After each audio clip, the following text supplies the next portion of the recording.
तो है guys, welcome back again. तो कैसे हो आप सब? आई होप आप सब बढ़िया होंगे, अच्छे होंगे। तो एक बार फिर से स्वागत है आपका अपने YouTube channel A to Z knowledge में। तो गाइस, आज की इस वीडियो में हम लोग क्लास 10 साइंस यानी कि भौतिकी, ठीक है, भौतिकी स्पेशल भौतिकी के जो आपका एक बहुत ही इंपॉर्टेंट पॉइंट है उसको आज इस वीडियो में हम लोग क्लियर करने वाले हैं। जैसे कि थंबनेल से आपको मालूम चल गया होगा कि हम लोग आज इस वीडियो में क्या देखने वाले हैं। तो आज की वीडियो में हम लोग क्या करेंगे, तो उत्तल दर्पण में दर्पण सूत्र को सिद्ध करके करना सीखेंगे।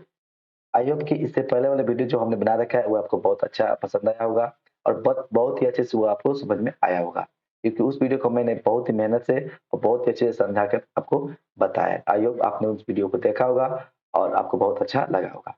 तो आज की इस वीडियो को हम क्या करते हैं, फटाफट से स्टार्ट कर लेते हैं। आज की इस वीडियो को हम कुछ अच्छे से नए तरीके से स्टेप बाय स्टेप सभी ऐसा सीखेंगे कि आपको समझिए हमेशा के लिए आपके जहन में बस जाएगा वो। ठीक है, तो क्योंकि ये प्रश्न जो आता है, हालाँकि हमेशा नहीं पूछता है, पर पूछता है तो एकदम 5 नंबर में पूछता है, तो इसका बहुत वैल्यू है।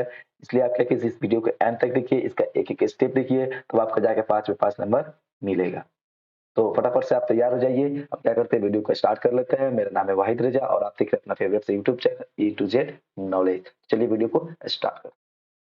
तो हमेशा की तरह देखिए, हमने लिख रखा है यहाँ पर, क्योंकि जो प्रश्न पूछता है उसी प्रकार से मैं आपको बताते हुए प्रयास करता हूँ।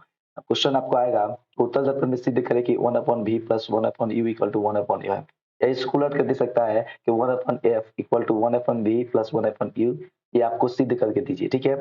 तो आपको इस तरह से यदि प्रश्न आ जाए तो आप कैसे सिद्ध करेंगे, आइए इसको हम बहुत अच्छे से समझते हैं।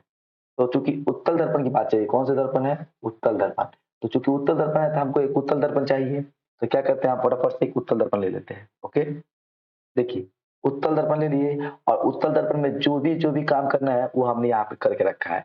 आप इस चित्र को देखकर घबराइए नहीं, इस चित्र को आप पेशेंस से, धैर्य से, मन से एक बार देखते जाइए। आपको ये चित्र एकदम से आपको समझिए ना, आपको फोटो खींच, आपके दिमाग में इसका फोटो आ जाएगा, ठीक है। आप कैसे ही इसको समझ लीजिएगा, आपको मालूम ही नहीं चलेगा। हँसते-हँसते में समझ जाइएगा, बहुत अच्छे से समझ में आने वाला है। प्लीज इस वीडियो को केवल एंड तक जरूर देखिए। तो इस चित्र को समझने के लिए हमने क्या किया, एक छोटा-सा भाषा लिख रखा है। जो इससे पहले वाले वीडियो बनाया था उसमें हमने जो भाषा लिखा था सेम टू सेम वही भाषा इसमें भी लागू होगा। पर इसमें क्या होगा, थोड़ा नामकरण इसका बदल जाएगा। जहाँ पे एम था वहाँ पर एन हो गया, जहाँ पे एम था वहाँ पे एम हो जाएगा। इसी प्रकार थोड़ा क्या किया हमने, थोड़ा इसमें चेंजेस किया है। बाकी सब उसी तरह है। तो आइए पढ़ते हैं क्या लिखा गया। लिखा गया है कि माना एक्स वाई एक उत्तल दर्पण है। जी, एक तो देखिए, तो एक्स और वाई ये क्या है, एक उत्तल दर्पण है। उत्तल दर्पण किस तरह तो होता है, क्या है, एक उत्तल दर्पण है जिसका ध्रुव क्या है, पी है। ये ध्रुव यहाँ पे है, देखिए तो पी है। और क्या बोला है कि फोकस एफ तथा वक्रता सी है। तो इसका फोकस एफ है और वक्रता सी है। ये एक बेसिक डिटेल होती है जो आपको 9th क्लास में ही पढ़ा दी जाती है। ये एक अवतल दर्पण है, इसका मुख्य मुख्य सॉरी ध्रुव पी है, मुख्य फोकस एफ है, वक्रता सी है। ये आपको मालूम होना चाहिए। नेक्स्ट कह रहा है, इसके मुख्य अक्ष के किस बिंदु पर एक वस्तु ए भी रखी है। तो हमारा ये जो लाइन आ रहा है, यहाँ जो पूरा लाइन दिख रहा है आपको, यही तो हमारा मुख्य अक्ष होता है। तो मुख्य अक्ष के ऊपर कह रहा है एक वस्तु रखी गई। ये वस्तु यहाँ पे देखिए ध्यान से, ये जो ए भी दिख रहा है ना आपको, यही बोल रहा है कि एक वस्तु रखी गई है। इसके मुख्य अक्ष में क्या है, एक वस्तु रखी गई है।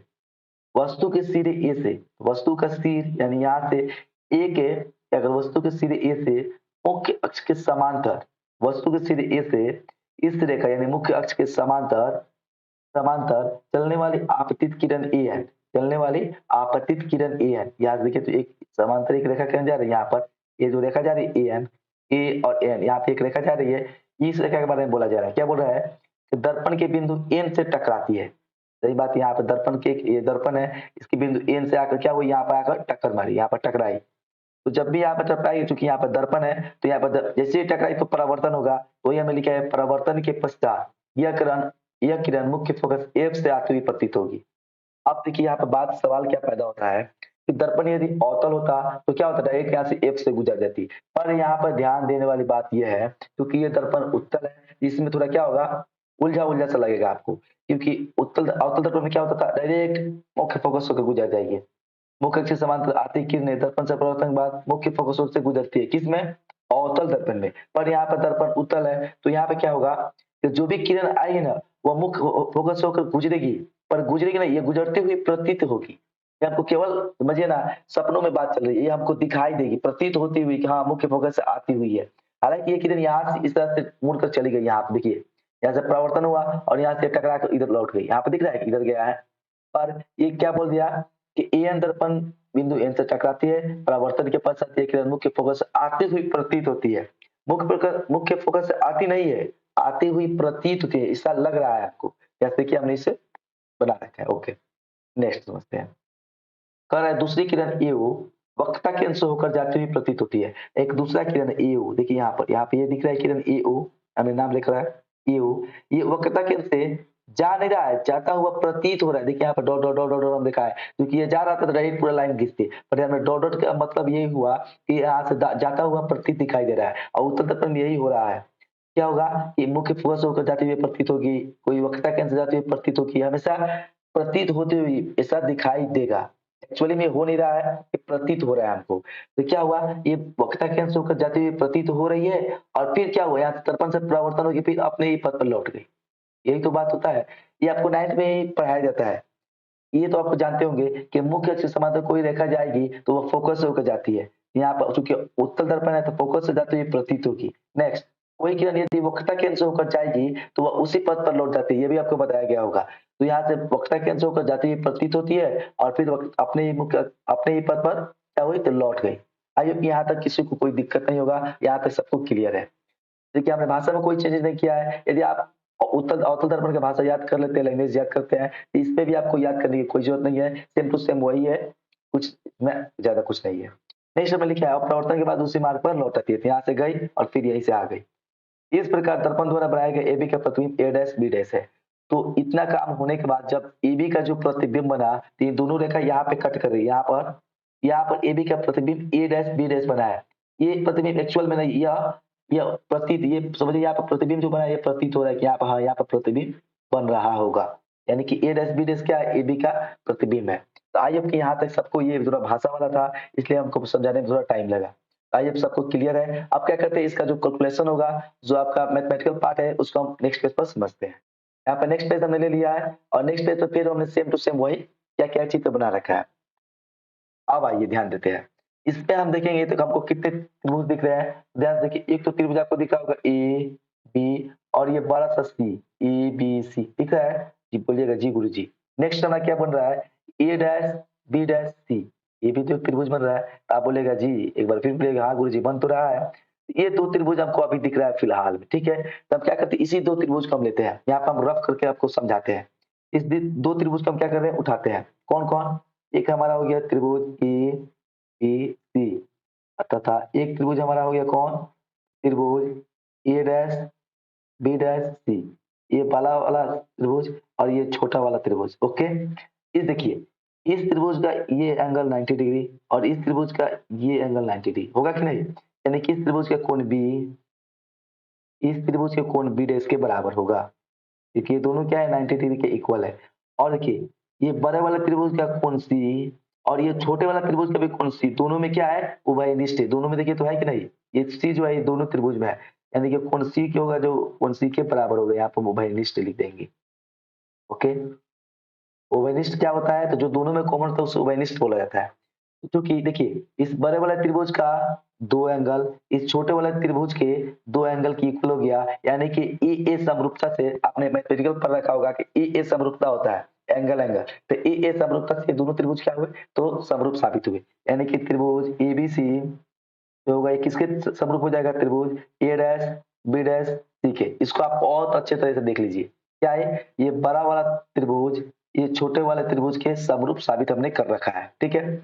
नेक्स्ट आता है, आप बताइए कि यहाँ पर आपको कुछ दूसरा त्रिभुज दिख रहा है, नहीं, पर मैं क्या करूँ, इस एन से इस ध्रुव पी के पास से क्या करूँ, लंब खींच दूं इस प्रकार से, ठीक है। यहाँ पर देखिए, इस प्रकार से यदि हम यहाँ पर लंब खींचे, एन से पी पर एक लंब खींच दिए, देखिए तो अभी नहीं था, पहले नहीं था, यहाँ पे खींच दिया। अब क्या हुआ, इतना खींचने के बाद यदि आप इस पॉइंट को एक नाम देते, ओके, यहाँ पर हमने इसका नाम क्या दिया, एम दिया। तो फिर ध्यान दीजिए, यहाँ पर दो त्रिभुज बन गया, कौन कौन, एक तो त्रिभुज बन गया हमारा N M F, N M F, एक त्रिभुज दिख रहा है आपको, और एक छोटा सा त्रिभुज दिख रहा होगा ए डैश बी डैश एफ, ए डैश बी डैश एफ। इस दो त्रिभुज को हम लेकर चल रहे हैं, ठीक है। यहाँ पे लिखेंगे हम त्रिभुज एन एम एफ तथा कौन सा, त्रिभुज ए डैश बी डैश एफ को, इन दोनों त्रिभुज में हम क्या कर रहे हैं, देखने चल रहे हैं। देखिए, इस इस त्रिभुज का ये एंगल इस त्रिभुज के ये एंगल के बराबर, दोनों 90 डिग्री है, यानी कोण एम जो होगा वो कोण बी डैश के बराबर है 90 डिग्री। अब ध्यान दीजिए, इस एन एम एफ का जो कोण एफ है और जो ए डैश बी डैश एफ का जो कोण एफ है ये दोनों में कॉमन है, यानी कि कोण एफ जो होगा वो कोण एफ के इक्वल होगा, उभयनिष्ठ। अभी हमने उभयनिष्ठ समझाया आपको, दोनों में इक्वल होगा। तो देखिए इस बड़े वाले त्रिभुज का 2 एंगल यहाँ पे दिख रहा है और इस त्रिभुज का 2 एंगल बराबर हो गया, यानी इस त्रिभुज का 2 एंगल इस त्रिभुज के 2 एंगल के बराबर हो गया। तो फिर ये समरूपता से ये दोनों त्रिभुज क्या हुए, समरूप साबित हुए। यानी त्रिभुज एन एन एफ, ये किसके समरूप साबित हुआ, तो त्रिभुज ए डैश बी डैश एफ के। आई होप कि यहाँ तक आपको सबको क्रिस्टल एंड क्लियर होगा, ठीक है, किसी को कोई दिक्कत नहीं होगा। तो हमने क्या किया, इन दो त्रिभुज को समरूप किया है। अब इसी से क्या करेंगे, हम इस मैथ को सिद्ध करने का प्रयास करेंगे। इसको आप देख लीजिए, त्रिभुज एबीसी जो है वह ए डैश बी डैश सी के समरूप है और त्रिभुज एनएमएफ जो है वह ए डैश बी डैश एफ के समरूप है। ठीक है, अब क्या करते हैं, हम इसको यहाँ से मिटा लेते हैं और हम सही मुद्दे पे आते हैं। मुद्दा हमारा क्या है, हमें सिद्ध करना है कि 1/v plus 1/u equal to 1/n। ठीक है, यहाँ सिद्ध करना है। तो उसके लिए हम सबसे पहले क्या करेंगे, अभी हमने आपको क्या किया है कि इस ए बी सी और ये ए डैश बी डैश सी इसको हमने समरूप किया है। यहाँ पर हम लिखेंगे, ठीक है, यहाँ पर हम लिखेंगे त्रिभुज ए बी सी, ये किसके समरूप था, तो त्रिभुज ए डैश बी डैश सी के। यहाँ पे लिखेंगे त्रिभुज ए डैश बी डैश सी के। ओके कहिए, ठीक है। आप देखिए, याद कीजिए समरूपता का गुण, समरूपता का नियम की याद कीजिए। जब भी दो त्रिभुज समरूप होते हैं तो उनकी भुजाएं, उन दोनों त्रिभुज की भुजाएं क्या होती है, आपस में समानुपाती हो जाती है। यानी इस त्रिभुज का ए बी, इस त्रिभुज ये बड़े वाले त्रिभुज का ए बी, इस बड़े वाले त्रिभुज का ए बी इस छोटे वाले त्रिभुज की ए डैश बी डैश, ए डैश बी डैश, और ये दोनों इक्वल होगा किसके, इस बड़े वाले त्रिभुज का ये आधार जो दिख रहा है बी सी, यानी कि ऊपर बी सी, और ये जो छोटा वाला त्रिभुज दिख रहा है ए डैश बी डैश सी, इसका जो आधार क्या है बी डैश सी, ये दोनों आपस में क्या हो गए, समानुपाती साबित हुए। इसको हम समीकरण 1 रखते हैं, ठीक है। नेक्स्ट, अब आई, अभी हमने एक दूसरा त्रिभुज भी क्या किया था, समरूप साबित किया था। कौन कौन, एन एम एफ, यहाँ पे लिखेंगे हम फिर, ओके, लिखेंगे त्रिभुज एन एम एफ, ये किसके समरूप है, एन एम एफ किसके त्रिभुज है, तो A dash B dash F के, ये छोटा वाला A dash B dash F, लिखेंगे हम A dash B dash F, okay. अब आइए, चूंकि ये भी समरूप है तो इसके बजाय समानुपाती होगी, यानी कि ये जो बड़ा वाला जो दिख रहा है इसमें लंब एन एम, ये किसके, A B A dash B dash के बटा में होगा, यानी कि एन एम बटे क्या होगा, ए डैश बी डैश, ये किसके इक्वल होगा, तो इस बड़े वाले त्रिभुज का आधार एम एफ दिख रहा है, लिखेंगे हम एम एफ, और ये छोटा वाला त्रिभुज दिख रहा है A dash B dash F, इसका आधार कौन है, B dash F, B dash F दिख रहा है, तो लिखेंगे हम बी डैश एफ। ओके, यहाँ तक सबको क्लियर है। इसको हम समीकरण 2 लिखते हैं। अब हम यहाँ पे एक भाषा लिखेंगे, जानते हैं हम जानते हैं कि, अब देखिए हम जानते हैं, क्या जानते हैं हम, ये जो ए बी है ना, ए बी वो एन एम के बराबर होगा, क्योंकि ये दोनों रेखाएं समांतर है। तो जितना लंबाई यहाँ पे ए बी की होगी उतना ही लंबाई एन एम की होगी, एंड ए बी जो है एन एम की इक्वल है। तो यहाँ पे हम लिखेंगे हम ए बी जो है वह एन एम के इक्वल है। अब देखिए यहाँ से क्या फायदा हुआ, जो एन एम जो है ए बी की इक्वल है, तो यहाँ पर यदि एन एम है तो इसके जगह पर हम क्या कर सकते हैं, ए बी पुट कर सकते हैं, क्योंकि ये बराबर है तो यहाँ पे ए बी रख सकते हैं। तो यहाँ पे क्या लिखेंगे, समीकरण 2 से, समीकरण 2 से, समीकरण 2 से क्या करेंगे, इस एन एम की जगह पर हम ए बी पुट कर देंगे, यानी कि अब हो जाएगा क्या, ए बी अपर में हो जाएगा ए डैश बी डैश, और इधर हो जाएगा हमारा एम एफ, और नीचे हो जाएगा बी डैश एफ जो बचा है उस तरह। इसको हम समीकरण 3 कहते हैं। ओके, आइए अब एक और बात ध्यान दीजिए, क्योंकि ये उत्तल दर्पण है और जो ये एम बिंदु हमने खींचा है ना, ये एम जो है पी के बहुत बहुत निकट है, एम क्या है, पी के बहुत बहुत निकट है। तो ये दोनों आपस में एक ही बिंदु कहलाएंगे। ये जो एम जो है पी के, अभी तो आपको थोड़ा दूर दिखाई देगा, पर एम जो है ना पी के बहुत निकट है, यानी एम और पी दोनों एक ही बिंदु है। यहाँ पर हम लिखेंगे, यहाँ एम व पी दोनों एक ही बिंदु है। दोनों क्या है, एम व पी दोनों क्या है, एक ही बिंदु है।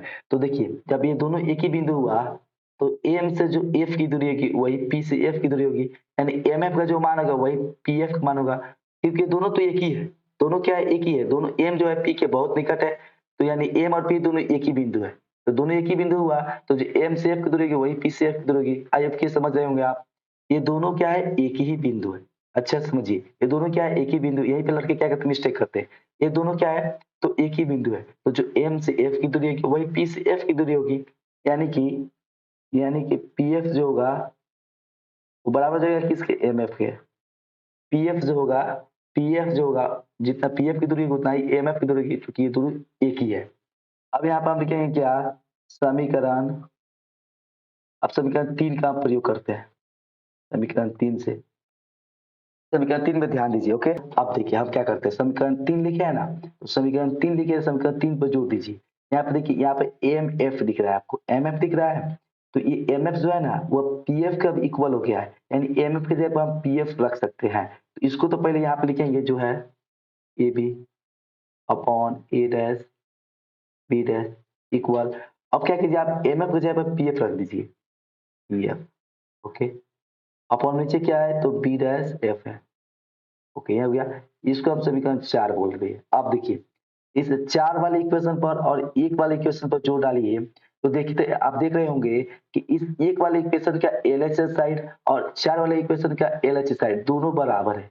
ध्यान से देखिए, गौर से, इस 1 वाले इक्वेशन का एलएचएस साइड और 4 वाले इक्वेशन का एलएचएस साइड दोनों बराबर है, तो एलएचएस साइड के बराबर है, तो आरएचएस साइड के बराबर होगा, यानी लिखेंगे हम समीकरण 1 व 4 से, समीकरण 1 व 4 से क्या हो जाएगा, इसका आरएचएस साइड इसका आरएचएस साइड के बराबर हो जाएगा, यानी कि B C upon B dash C, ये बराबर हो जाएगा P F upon B dash F के। आई होप कि यहाँ तक किसी को कोई दिक्कत नहीं होगा। अब देखिए, चूंकि इतना आ गया, इसके लिए हमने क्या किया, एक डाटा तैयार किया। यहाँ पर डाटा देख सकते हैं आप, यदि आपको 1 upon V plus 1 upon U equal to 1 upon F सिद्ध करना है, तो इसमें से ही हमको क्या करना पड़ेगा, लाना पड़ेगा यहाँ पर। हम देख रहे हैं ये जो बीसी है ना, बीसी, ये इसमें कहीं भी दिखाई नहीं दे रहा है, दे रहा है, नहीं दे रहा है, तो नहीं दे रहा है तो क्या करेंगे, यहाँ पर लाना पड़ेगा, बिना लाए कुछ हो नहीं सकता है। तो कहिएगा गुरुजी कैसे लाएंगे, तो आइए हम समझाते हैं। ये जो बीसी है ना, तो इसमें खोजिए ना बीसी कहाँ पे है, इसमें आप ध्यान से देखिए, तो बीसी यहाँ पे दिख रहा है, यहाँ पे ये वाला लाइन जो है पूरा बीसी है। तो देखिए ये बीसी जो है दो पार्ट में बटा हुआ है, एक पीबी प्लस पीसी, पीबी और पीसी को जोड़ दीजिए तो पूरा बीसी मिल जाएगा। इस बीसी की जगह हम पीबी प्लस पीसी लिख सकते हैं, एकदम लिख सकते हैं, तो यहाँ पर रख लीजिए, बीसी की जगह हम लिख देते हैं कितना, पीबी प्लस पीसी अपॉन में बी डैश सी, देखिए आप, तो बी डैश सी देखिए, तो इसमें कहीं दिख रहा है, नहीं दिख रहा है, तो अब इसको भी हटाना पड़ेगा। तो बी डैश सी कहाँ पे हो, तो यहाँ पे है बी डैश सी, ये वाला दिख रहा है, इसको हम कैसे हटा सकते हैं, तो अब ध्यान दीजिए, यदि हम पीसी में से, इस बी डैश सी पर ध्यान दीजिए, यदि हम पीसी में से यदि पीबी केवल घटा दे, इस पूरा पीसी में से पीबी घटा दे, तो यही ना बच जाएगा, यानी बीसी की जगह पर हम लिख सकते हैं पीसी माइनस पीबी डैश, यहाँ पे लिखेंगे हम PC minus PV dash, okay, equal to, इधर पीएफ है तो पीएफ तो है, इसको छोड़ दीजिए, कोई जरूरत नहीं है, पीएफ, बी डैश एफ देखिए, बी डैश एफ है, नहीं है, तो बी डैश एफ यहाँ पे है, देखिए बी डैश एफ, यही ना बी डैश एफ बन रहा है, तो बी डैश एफ कैसे हटाएंगे, तो पीएफ, इस पीएफ में से क्या कीजिए आप, पीबी डैश हटा दीजिए, ये पूरा पीएफ में से यदि हम पीबी डैश को हटाएंगे तो बीएफ ही तो बच जाएगा, यानी पीएफ में से पीबी डैश हटाइए, PF minus PB dash, okay, यहाँ तक सबको क्लियर होगा, यहाँ तक क्लियर है, इसका मतलब आप मैथ को समझ चुके हैं, अब आपको बनाने में कोई दिक्कत नहीं है, समझ सकते हैं। देखिए अब जो मान कर रहा है यहाँ से हम पुट करेंगे इसमें, अब कुछ बच्चे करेंगे, गुरु जी ये आपने नहीं बताया कि यहाँ पे कुछ में माइनस है और कुछ में प्लस क्यों ले रखा है, तो याद कीजिए चिन्ह परिपाटी को, चिन्ह परिपाटी क्या कहता है, कि चिन्ह परिपाटी के बाईं ओर की सभी वस्तुएं ऋणात्मक होगी, उसके दाईं ओर की वस्तुएं धनात्मक होगी, ऊपर की वस्तुएं धनात्मक होगी, नीचे की वस्तुएं ऋणात्मक होगी, और चिन्ह परिपाटी में जो हमारा ध्रुव होता है वही हमारा मूल बिंदु होता है, तो मान लीजिए ये मूल बिंदु हुआ, तो इधर के सभी चीज क्या हो जाएगा हमारा ऋणात्मक, और इधर का सभी क्या हो जाएगा, धनात्मक हो जाएगा। तो यहाँ से देखिए, तो यहाँ से केवल एक ही वस्तु की दूरी दिख रही है, ये वस्तु है, और यहाँ से वस्तु की दूरी क्या है, तो केवल ऋणात्मक हमने ले रखा है, ओके। यदि हमारा प्रतिबिंब देखें तो हमारा प्रतिबिंब यहाँ पे बन रहा है, जो कि इस साइड में है, तो प्लस में होगा, क्योंकि इस साइड में तो प्लस में होगा। फोकस देखे तो ये भी इसी साइड में, इसलिए प्लस लिया है। वक्रता त्रिज्या देखे तो ये भी इसी साइड में, इसलिए इसको भी हमने प्लस ले रखा है। आई होप कि ये भी क्लियर हुआ। अब आइए, इस बात को इसमें पुट कीजिए। पीबी बोल रहा है तो पीबी देखिए तो कितना है माइनस यू, देखिए माइनस यू प्लस पीसी बोल रहा है तो पीसी कितना है प्लस आर बटे पीसी कितना है तो आर माइनस पीबी डैश यहाँ पे है कितना है प्लस भी, यहाँ पे भी रख दीजिए इक्वल टू पीएफ बोल रहा है तो पीएफ कितना है तो एफ है। अब क्या कर रहा है पीएफ तो फिर एफ है और माइनस पीबी डैश कितना है भी है। चलिए यहाँ हमने मान रखा। अब इसको हम तिरछा गुणा कर रहे हैं, इसको तिरछा इस तरह पहले ऐसे करा लेते हैं, ठीक है। तो ये हो जाएगा माइनस यू प्लस आर, गुणा होता है इधर एफ और माइनस बी, इधर गुणा कहते हैं वो एफ, इधर हो जाएगा आर माइनस बी। ओके ठीक है। अब एक क्या करते हैं इसके साथ साथ आप आर देखिए, यहाँ पर आप देखिएगा ना तो हमें लेना है 1/v 1/u 1/f। आर इसमें एक अलग दिख रहा है, इस आर को कैसे हटा सकते हैं तो आइए यहाँ पे समझाते हैं। देखिए आर जो होता है ना, एफ जो होता है एक एफ का formula F equal to R by two होता है। एफ इक्वल टू क्या होता है आर बाई टू। यहाँ से यदि हम आर का वैल्यू निकाले तो ये दो से इधर गुना हो जाएगा, ये हो जाएगा 2f। तब जहां जहां पे आर है ना वहां पे 2f रख लीजिए। तो देखिए यहाँ पे हो जाएगा माइनस यू प्लस आर की जगह रख लीजिए 2f। ओके ये हुआ एफ और माइनस भी, इधर आइए एफ और यहाँ पे भी आर है तो यहाँ पे 2f रख लीजिए माइनस बी। ओके अब गुना करा लीजिए। तो यहाँ से यदि गुना कराए तो इस u से माइनस यू से इन दोनों में गुना हुआ तो हुआ minus U F, minus U minus B से गुना हुआ तो प्लस यू भी।